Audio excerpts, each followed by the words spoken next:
America के राष्ट्रपति Trump ने मुझे फोन किया। उन्होंने कहा कब कनाडा तो आए ही हैं तो वॉशिंगटन होकर के जाइए, साथ में खाना खाएंगे, बातें करेंगे। उन्होंने बड़े आग्रह से निमंत्रण दिया। मैंने अमेरिका के राष्ट्रपति को कहा कि आपका निमंत्रण के लिए धन्यवाद, मुझे तो महाप्रभु की धरती पर जाना बहुत जरूरी है। प्रधानमंत्री नरेंद्र मोदी ने आखिरकार डोनाल्ड ट्रंप का निमंत्रण क्यों ठुकराया था और क्यों G7 के बाद नहीं गए थे प्रधानमंत्री अमेरिका।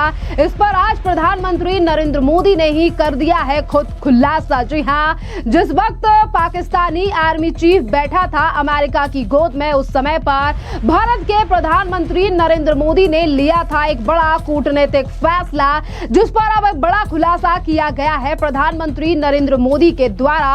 और उन्होंने सीधे तौर पर बताया है कि ट्रंप ने मुझे फोन किया और उन्होंने कहा कि G7 यानी कि कनाडा में तो आप आए हो, तो आप अमेरिका होते हुए चले जाना। पर यहां पर प्रधानमंत्री नरेंद्र मोदी ने विनम्रता से डोनाल्ड ट्रंप के न्योते को ठुकरा दिया था और वो नहीं गए थे अमेरिका। देखिए, ये खबरें तो पहले ही सामने आई थी, पर आज प्रधानमंत्री नरेंद्र मोदी ने असली वजह बता दी है कि आखिरकार प्रधानमंत्री नरेंद्र मोदी ने डोनाल्ड ट्रंप के न्योते को क्यों ठुकराया और उन्होंने क्या कुछ कहा डोनाल्ड ट्रंप से। पीएम नरेंद्र मोदी ने इसीलिए ठुकरा दिया क्योंकि उन्हें उड़ीसा जाना था और ये तमाम बातें खुद प्रधानमंत्री नरेंद्र मोदी ने उड़ीसा में तमाम विकास परियोजनाओं के उद्घाटन के दौरान कही है। सुनिए क्या कुछ कह रहे हैं प्रधानमंत्री नरेंद्र मोदी और क्या कुछ उन्होंने बताया है अमेरिका के राष्ट्रपति डोनाल्ड ट्रंप और अपनी बातचीत के बारे में, और क्यों नहीं गए थे पीएम नरेंद्र मोदी अमेरिका। कि जब ओडिशा की बीजेपी सरकार अपने 1 साल पूरे कर रही है, तब आप सभी भगवान जगन्नाथ जी की रथ यात्रा की तैयारियों में जुटे हैं। महाप्रभु हमारे लिए आराध्य भी है, प्रेरणा भी है, और महाप्रभु के आशीर्वाद से श्री मंदिर से जुड़े विषयों का समाधान भी हो गया है। मैं मोहन जी और उनकी सरकार का अभिनंदन करता हूं कि उन्होंने करोड़ों करोड़ों भक्तों के निवेदन का मान रखा। यहां सरकार बनते ही श्री मंदिर के चारों द्वार खोल दिए थे। श्री मंदिर का रत्न भंडार भी खुल गया है और ये कोई राजनीतिक जय विजय का विषय नहीं है। ये करोड़ों भक्तों की आस्था का सम्मान करने का कार्य हुआ है। साथियों, अभी 2 दिन पहले मैं कनाडा में G7 समिट के लिए वहां था और अमेरिका के राष्ट्रपति ट्रंप ने मुझे फोन किया। उन्होंने कहा कब कनाडा तो आए ही हैं तो वॉशिंगटन होकर के जाइए, साथ में खाना खाएंगे, बातें करेंगे। उन्होंने बड़े आग्रह से निमंत्रण दिया। मैंने अमेरिका के राष्ट्रपति को कहा कि आपका निमंत्रण के लिए धन्यवाद, मुझे तो महाप्रभु की धरती पर जाना बहुत जरूरी है।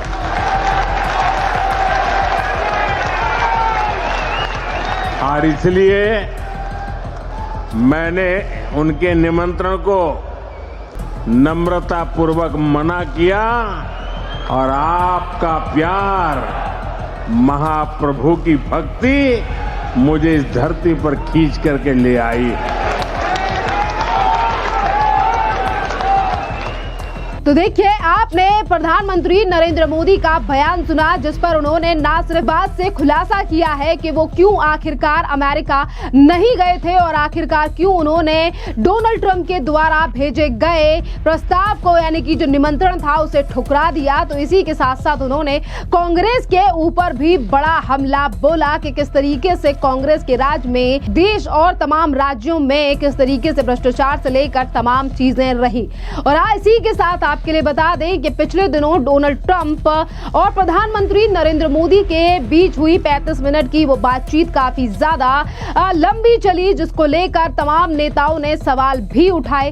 इसी के साथ आपके लिए बता दें, बात यहां पर अगर कांग्रेस की करें तो जिस समय पर प्रधानमंत्री नरेंद्र मोदी ने डोनाल्ड ट्रंप को जवाब दिया, डोनाल्ड ट्रंप के कहने पर अमेरिका नहीं गए प्रधानमंत्री, उसी को लेकर कांग्रेस के नेताओं ने तमाम सवाल उठाए थे और सवाल उठाने के बाद मांगनी पड़ी थी माफी। जी हां, और उनमें से एक है कांग्रेस के नेता जयराम रमेश। जयराम रमेश ने इस पूरे मामले को लेकर अपनी टिप्पणी की और ये माफी भी मांगनी पड़ी। दरअसल पीएम मोदी और डोनाल्ड ट्रंप के बीच हुई बातचीत को लेकर जयराम रमेश ने कहा कि राष्ट्रपति ने एक बार भी यानी कि इस पूरी बातचीत को लेकर प्रेस नोट निकाला है और राष्ट्रपति ट्रंप के नोट में जो है वो हमारे विदेश सचिव के नोट में नहीं है। इसमें जमीन आसमान का फर्क है। जो प्रेस नोट वहां का है और यहाँ के जो सचिव है उन्होंने तमाम बयान किए हैं। और बस इसी के बाद भारतीय जनता पार्टी के नेताओं ने जयराम रमेश को घेर लिया और उन्हें फैक्ट चेक भी कराए। जी हाँ, जयराम रमेश ने मोदी और ट्रंप की बातचीत पर निशाना तो साधा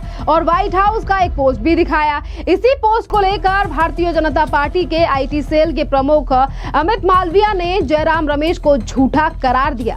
अमित मालविया ने जनवरी 2025 के पुराने अमेरिकी रीड आउट का हवाला दिया, जबकि कोई नया आधिकारिक अमेरिका के द्वारा बयान नहीं दिया गया था। प्रधानमंत्री नरेंद्र मोदी और राष्ट्रपति डोनाल्ड ट्रंप की बातचीत को लेकर उसके बावजूद भी किस तरीके से कांग्रेसी नेताओं ने सवाल उठाए और इसी के साथ आप देख सकते हैं कि किस तरीके से कांग्रेस के नेताओं को फिर माफी मांगनी पड़ी। खैर, एक तरफ प्रधानमंत्री नरेंद्र मोदी की सूझबूझ के चलते, जहां एक तरफ पाकिस्तान किस तरीके से डोनाल्ड ट्रंप के साथ बैठा, यानी कि वहां के जो आर्मी चीफ है वो डोनाल्ड ट्रंप के साथ बैठे, उनके साथ नोबेल पुरस्कार के लिए वो मांग कर रहे थे, तो वहीं दूसरी तरफ भारत के प्रधानमंत्री ने सूझबूझ से यह फैसला लिया जिससे कि डोनाल्ड ट्रंप की जो तैयारी थी और जो वो प्लानिंग कर रहे थे उस पर पूरी तरीके से पानी फेर दिया। और प्रधानमंत्री मोदी और हमारी सरकार के द्वारा पहले ही कहा गया है कि भारत किसी भी मुद्दे, यानी कि भारत पाकिस्तान हो या पीओके हो,